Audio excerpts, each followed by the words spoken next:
Welcome to the Taylor Method for Pain-Free Living, a podcast that features enlightening conversations with experts in the medical field that helps to improve the health and well-being of those suffering from chronic pain due to injury.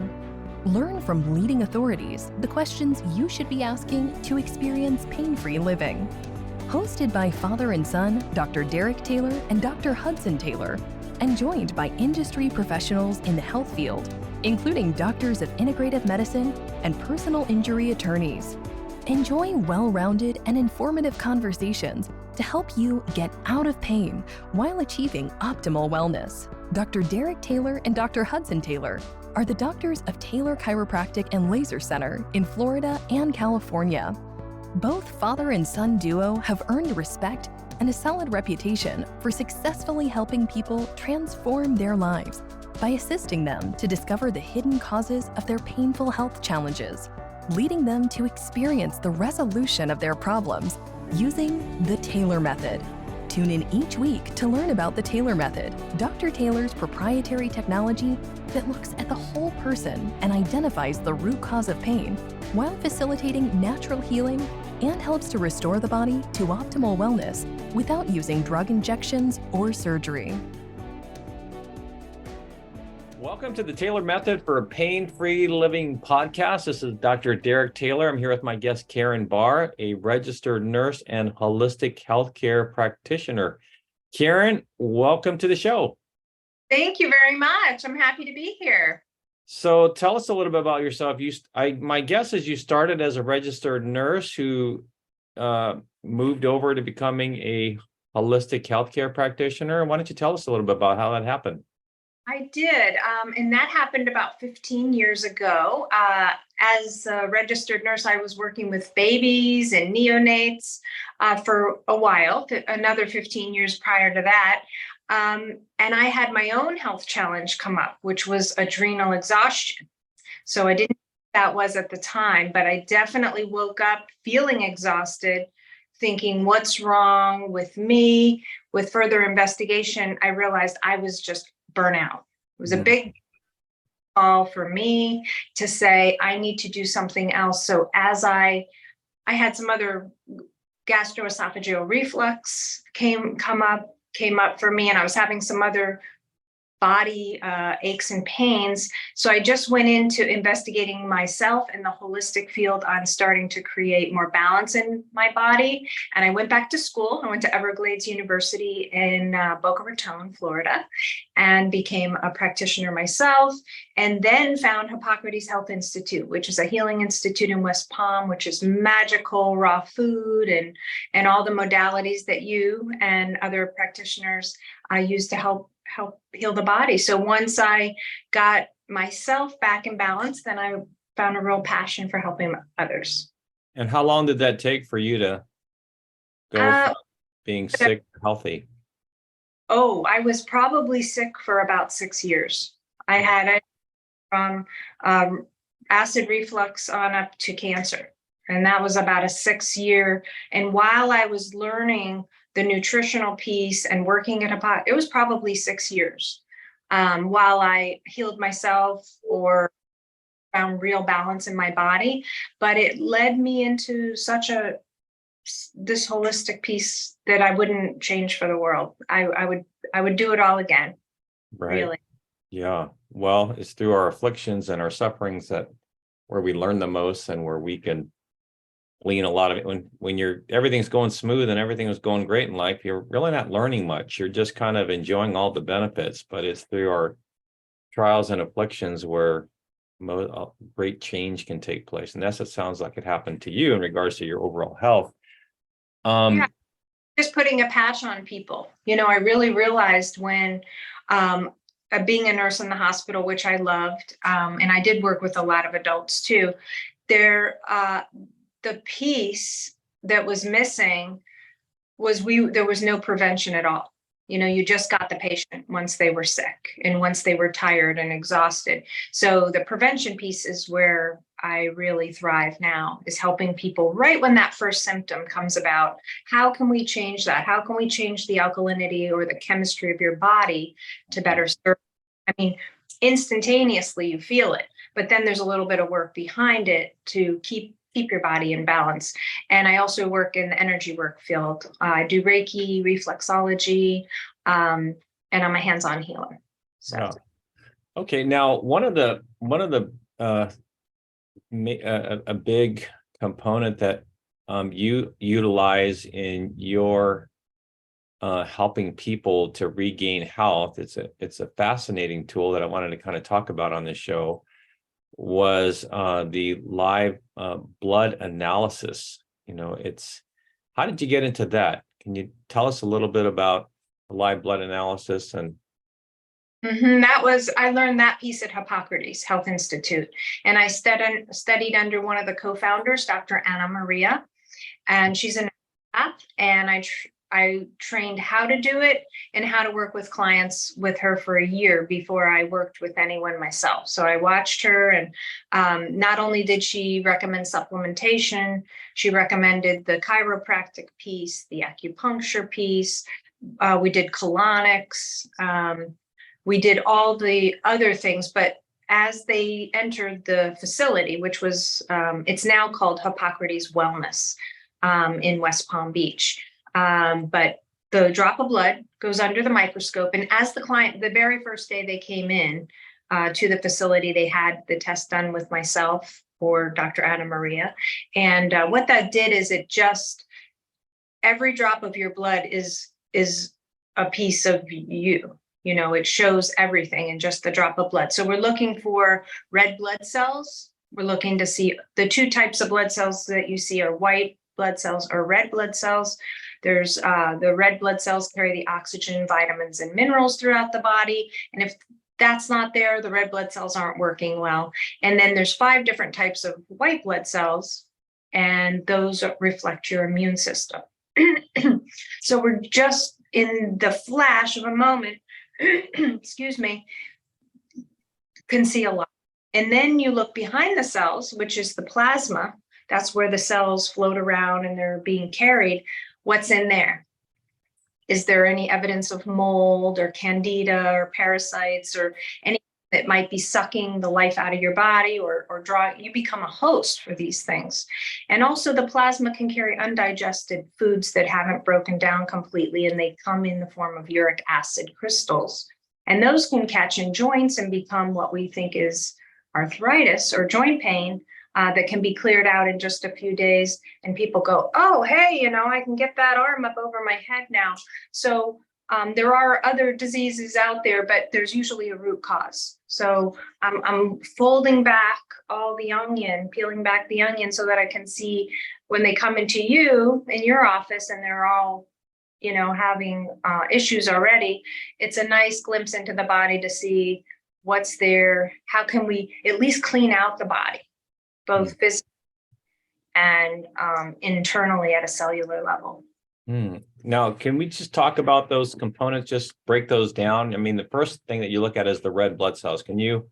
What are you looking for when you're under the microscope there in regards to the red blood cells?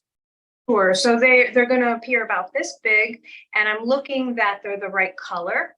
So hemoglobin and hematocrit and iron, we want to have. Let me pause just for a second. You're saying it's about this big in relation to, give us the context of the size for those that have never experienced live blood cell analysis, and they need a reference point for what you're talking about. So this big and how big? Yeah, I have a screen for the live blood cell analysis. So Okay. they're about this big. So Okay. I like to have a reference of them all looking the same size and shape.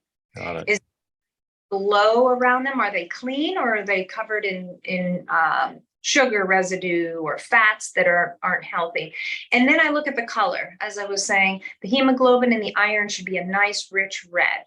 If it's a light pink or not the right color, we know that you're not absorbing your iron, or you are not getting enough in your diet or the right kind. So there's a lot of people that think, am I absorbing my iron? Am I getting what I need as a vegan, or different things like that? And then we're looking at the white blood cells, and they actually they work in synchronicity. It's like you have to see that to believe it, but they should be nice and white, and they should be working like Pac-Man to clean your blood. Leukocytes, you can actually see them in the body picking up if you watch just for a few minutes. And if I find one that's working, as we're doing the analysis, I'll stop and I'll explain it. And you can actually see it inside, and it's really interesting how your body cleans itself. But if it's too bombarded by the toxins you're taking in on a daily basis, they don't have the energy to have that working going on. They're just trying to take in that big breakfast from Dunkin' Donuts. They're taking care of business of what's relevant right there. They don't ever have time to go back and clean. Fascinating. And then the plasma, you talk a little bit about that? Sure. The plasma is the actual liquid that all of these are floating in. So as your circulation, I think it's 800,000 times your blood goes through your heart and through that circulatory system a day. And each time that plasma is it's the liquid, it's what's floating, carrying those cells around to do the job. So if it's all gunked up with mucus, or as I mentioned, those fungi, candida or mold, any kind of cells that aren't supposed to be there, it's basically going to show up there, not clean. We want nice, clean plasma that doesn't have crystallizations or fungus or parasites. Now, I would imagine getting a live cell snapshot like that and being able to see that firsthand, that there would be some correlation with some lab work. So if they got a complete blood, a metabolic panel where they had all of the standard biomarkers, there would be a correlation for what you're seeing on that lab report and what you're seeing on that live cell analysis. Have you found that to be coinciding together? Yes. So if someone has low white blood cell count, right away, a lot of people kind of hide it from me, and we say we'll look at it afterward because they want to see that, comparison. So I'll go on and I'll say, oh, I can see you have low white blood cell count. And they'll say, yes, I do. I have, leukemia, or I have some kind of health challenge with the white blood cell count. Or if they have men that have high iron stores and they have a lot of red blood cells, they're just all on top of each other. And then I'll recommend that they give blood. I'll recommend a couple of things. There's ways to clean your blood of too many red blood cells too, because having too many isn't good either, because then they don't have and the only analogy I can think is they kind of smother each other, and you can actually have more things like that. Yeah, that's like a lot of people don't know they have hemochromatosis, which is excess red blood cells and iron, and so they have to regularly go and donate blood, right? Because if they don't, things start to clump, and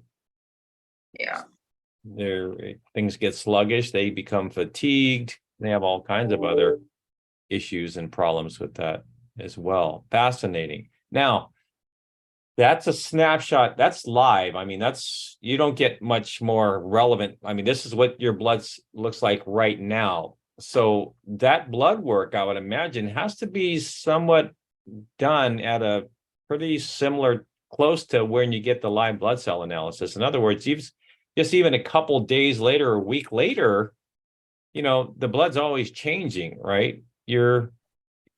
And it's always changing based upon your body's never static. It's dynamic. It's constantly in flux and change, just because of your diet and stress levels and your exercise, everything else, correct? Right.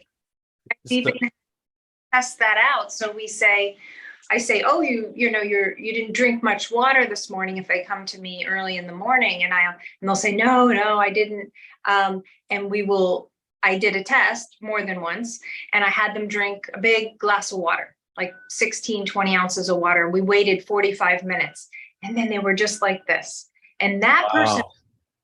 yeah, they really got how much water mattered, because this happened to be I couldn't get to drink much water, and she didn't really think the kind of water or how much water she drank really had that much effect on her. So I actually did that to prove that to her. And I also have a hydration meter that I test on your skin, and very, very low. And after she drank the water, it just sprang right back up.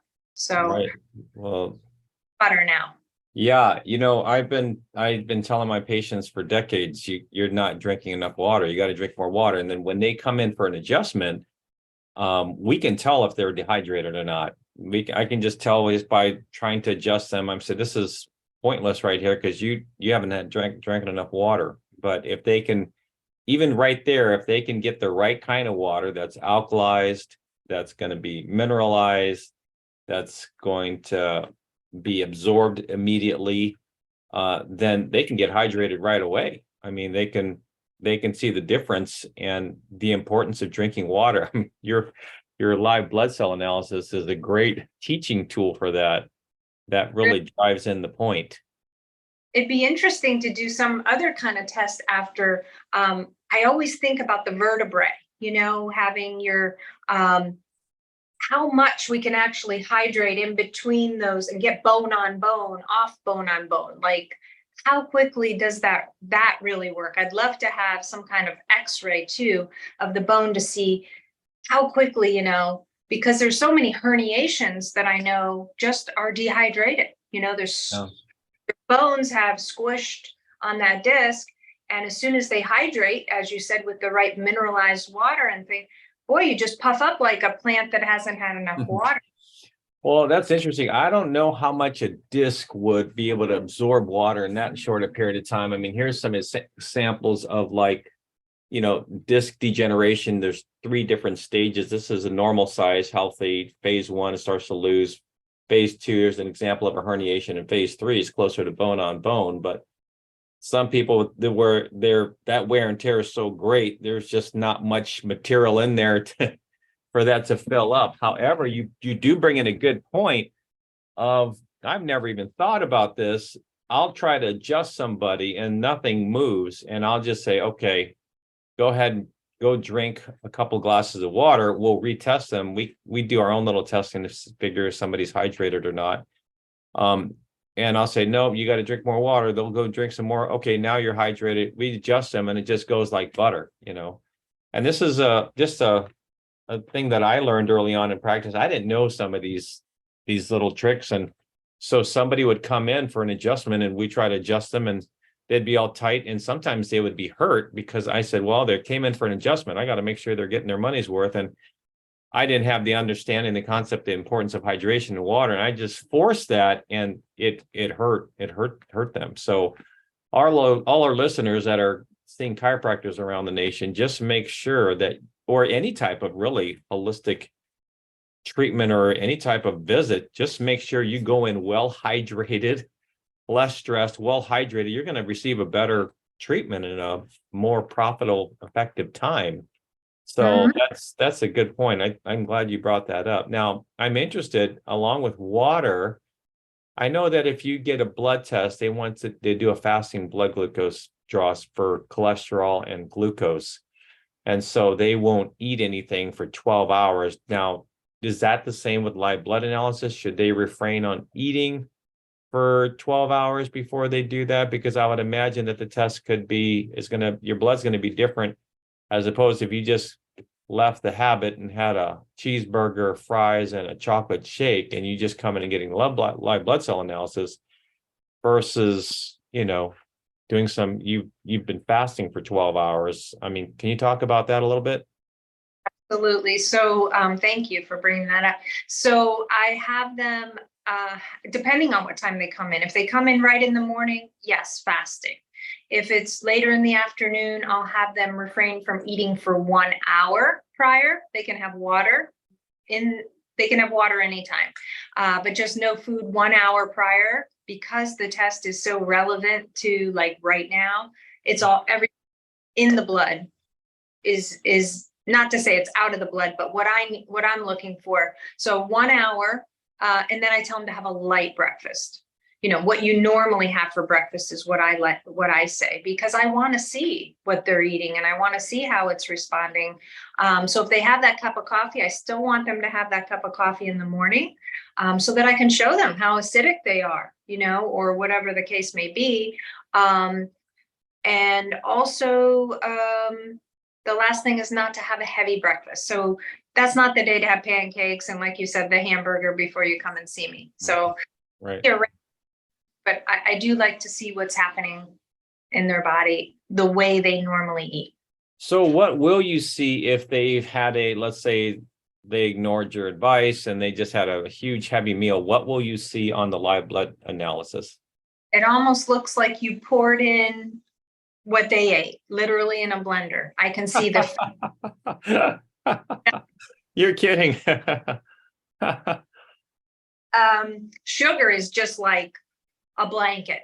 It looks like a thick knitted blanket. That's what sugar looks like. That's wow. not. Let's see, what else would they eat? Even fruit can look heavy on the sugars. But really fat, the wrong kind of fat and dairy just glistens. It really doesn't do well in the body. And as you know, it's a mucolytic, so it becomes a sticky mucus in their.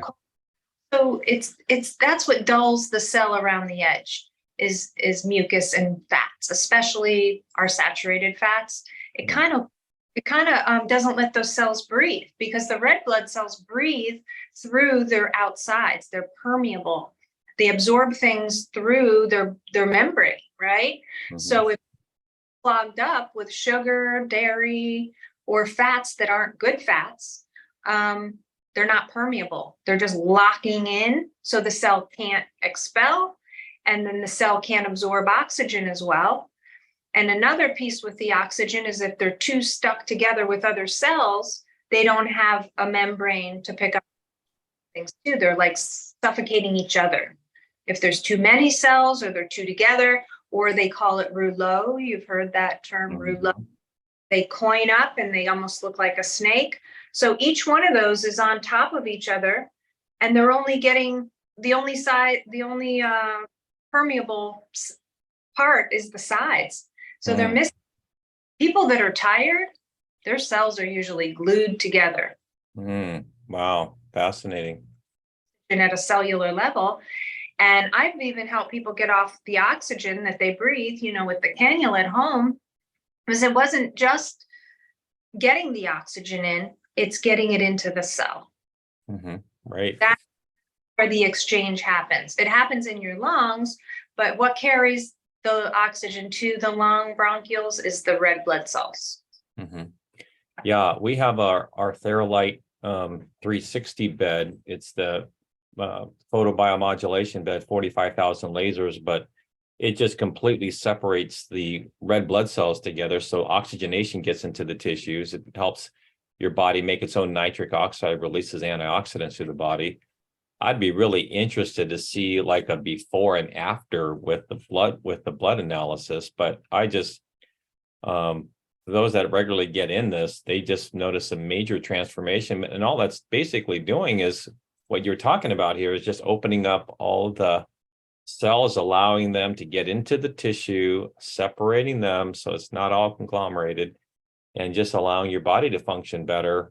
I mean, any type of, same with PEMF or vibrational therapy, mechanotherapy. I mean, all these things just kind of work synergistically together, don't they? To really just get the life is in the blood, gets the blood moving. Right? It is. So as you mentioned, the vibrational therapies and the different it's almost like, when you shake out a rug. Yeah. And that's what happens with vibrational sounds, the right, hertz and everything. Right. Kind of vibrates those cells so they can shake out the old stuff. It's really amazing how that works. And then you mentioned the nitric oxide. So I started the cardiovascular program at Hippocrates about 12 years ago. And I worked with Clement, other co-director, and I flew some doctors in. Dr. Joel Kahn, he's a cardiac surgeon actually, who's gone vegan. And I used to be in a company that we sold L-arginine, which turns to nitric oxide. And then that's what opens the vessels, the large and the microcirculation, so those clean cells can really get where they need to be as well. Because you can have a clean cell, but if you don't have a vessel that's open wide enough for it to go through, you've got to have it all. You've got to have both. Right. Cell, we want to use the nitric oxide, or however you get that through food or different therapies that you mentioned that you have in your office, so that those cells can even get to where they need to be. Yes. Wow. So talk a little bit about coffee. What are your thoughts about the big coffee drinkers? They're drinking a couple cups of coffee in the morning. That's their first go-to in the morning. They're not even drinking think about it. You're detoxing all night, right? And you should be drinking a couple glasses of water to kind of flush your system out and detox, but they're drinking a couple cups of coffee instead. What have you seen in the blood when you see an avid coffee drinker? Well, first of all, coffee, as you know, is a very lucrative. It's very lucrative. So there's definitely dirty. It's on the dirty dozen. It's on the dirty thing. So there's a lot. I actually see heavy metals from coffee, but I also I see and it's not the caffeine per se, because there's a lot of alkaline caffeine sources. I like to use matcha tea and some different green teas, but it's really what the coffee brings with it. You know what I mean? So, and it's very acidic. So I have coffee drinkers in my repertoire of clients, and they are not all ready to give it up. So we can get an alkaline coffee. They can buy alkaline coffees. There's lots of them out there. Or I have a little tip that you can put a pinch of baking soda in to alkalize it out. So a good little pinch of baking soda into your morning coffee will alkalize it and be helpful. But as you mentioned, you definitely want to have some water before. You've been fasting all night. Your little kidney, your adrenals are probably shriveled out. Oh, yeah. Now, my way of alkalizing in the morning is a half a lemon juiced, some warm water with a little bit of Himalayan salt. And that really takes my adrenals. I can feel my adrenals in my back, which are right below your kidneys. And, they're dry from the night, and they just love the salt. They love the water, and quickly alkalizes me.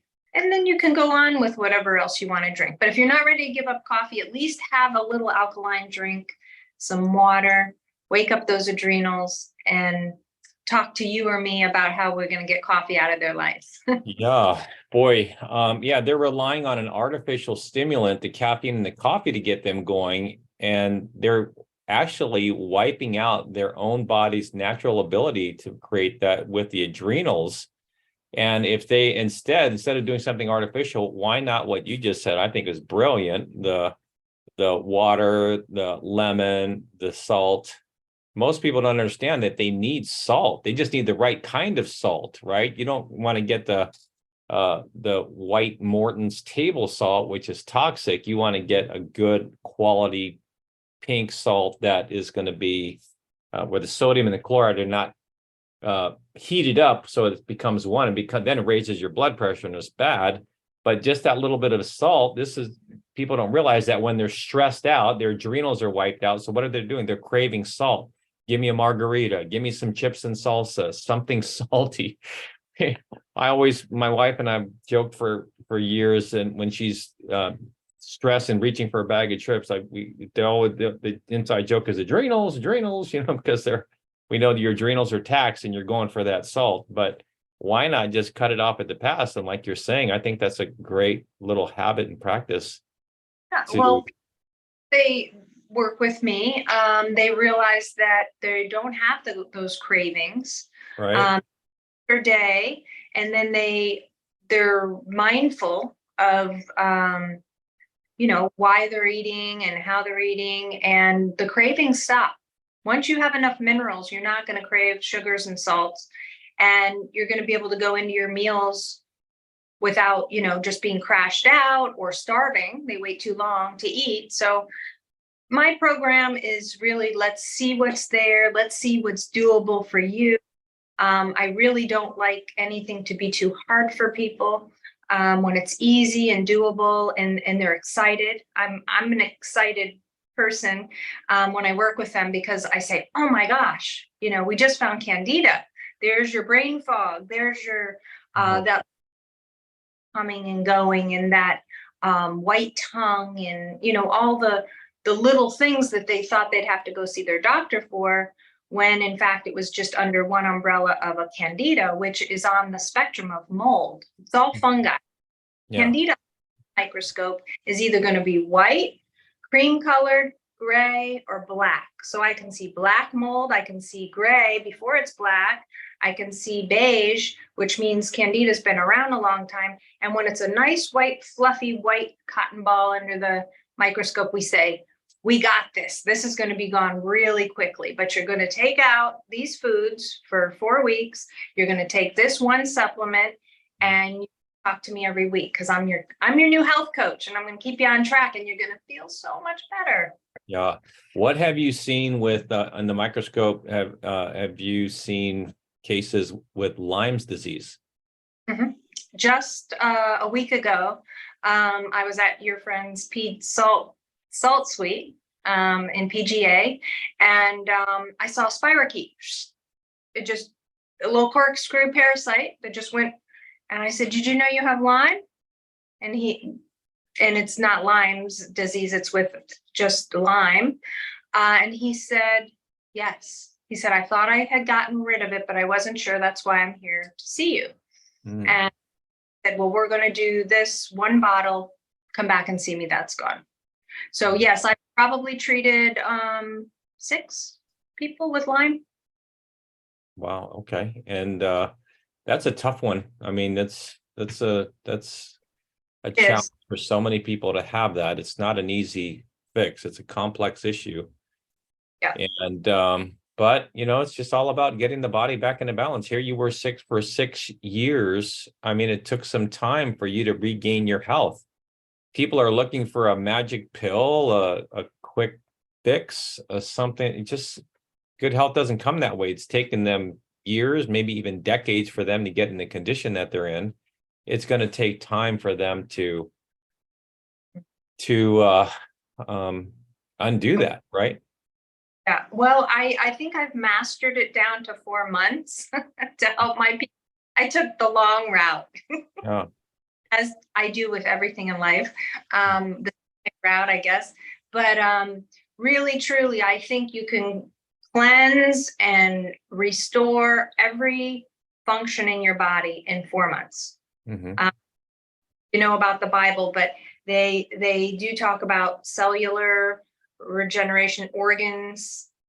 Your whole body can be completely changed down to your eyelashes in 7 years, but we're not going to take that long. So wherever people are in life, I think they should just get started. I love juicing one day a week. That could be a good start, even if you go down to your local juice place and get a juice that's been juiced that day, not yet. And thing right here. Let's see. Someone's a call. But I'll just let it go. So, just those habits that you teach and I teach, just have and just do whatever you're comfortable with. You don't have to do everything right away. But if you can get a screenshot into your health and you can see what's going on. It's funny you mentioned sometimes when it's in real time. I said to a client the other day, I said,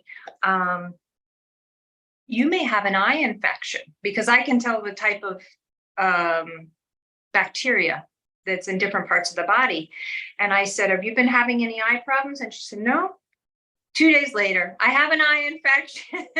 Mm-hmm. Wow. Even made the the symptoms, right? At a cellular level, that something was going on there. So, it's just really, really, really interesting. So maybe one of these podcasts we can show some more pictures, or maybe I'll do one on you, and we can. I don't think I'll find much on you, Dr. Derek. Oh, no, it's not necessarily the case. I mean, we're living in a toxic world. There's challenges all around us. If not just with the diet, who knows what they're sneaking into the foods now, and then you have all the EMF issues that are going on, and just there's toxins everywhere in this world. But I'm glad that we had this conversation, and that you have provided a tool that is a real great snapshot into what's going on with somebody's health. And I think it's valuable. I know that there's a lot of just conventional medicine does not like the whole live blood cell analysis, do they? I mean, No. Can you talk a little bit about that? Have you had any experiences? What are your, maybe share from your experience, because you do this for a living, but I know that they're opposed to it. And tell us a little bit, just briefly, why is that the case, in your opinion? Well, I think it's just like big pharma wanting it all. They want to have control even over our supplements. They'd like to sell vitamin C and not have us get it from our food. Supplements, it's money. I think it really money. The health department shut it down at Hippocrates the last 3 years that I worked there. They came and they said, you cannot do this. It's absolute. And Dr. Brian Clement said, well, we're not diagnosing and we're not prescribing. We're recommending supplements and are showing people their blood. And when they ask what that means, we say, well, that in our experience, it means that. Right. And we never once said you have cancer. This means cancer. And that spirochete that I found in that person's blood, I would say it was Lyme, because that's what the textbooks say. If you see this thing.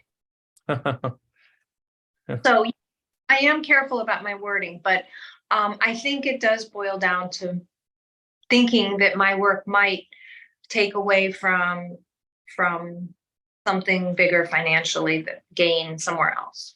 That's all I can. Doesn't it? A lot of it just really come down to that. I mean, just feeling threatened, the competition, and it really should be all about the benefit of the patient. I mean, what you have is not the end all be all. Nobody has an end all be all, but it's just another snapshot, a piece of the puzzle that can give you some good insight. And go ahead and get some other blood work, go get some diagnostic testing, meet with another practitioner, get their opinion. It's all about what's best for the patient, for them to help them reach their goals and achieve that. And then, so it's just a tool, but it's just, that's too bad when you see that happening. But anyway, I'm glad that we've had this conversation. And how can our listeners get a hold of you? They can get a hold of me at my website, which is www.caron, B as in boy, ARR.com. And I'm happy to give out my phone number. It's area code 561-346-4577. Great. Well, hey, you've been on the Taylor Method for Pain-Free Living podcast with Caron Barr, registered nurse and holistic healthcare practitioner. It's been a fascinating show on live blood analysis. Caron, it's been great. If our listeners would like to learn more, they can just go to your website or give you a call. And thank you for sharing your knowledge and information here on the show. We appreciate it. Thank you very much. I appreciate you. Thank you for listening to the Taylor Method for Pain-Free Living podcast. For more information about the Taylor Method and how you can find lasting pain relief, visit www.drderektaylor.com. That's www.drderektaylor.com.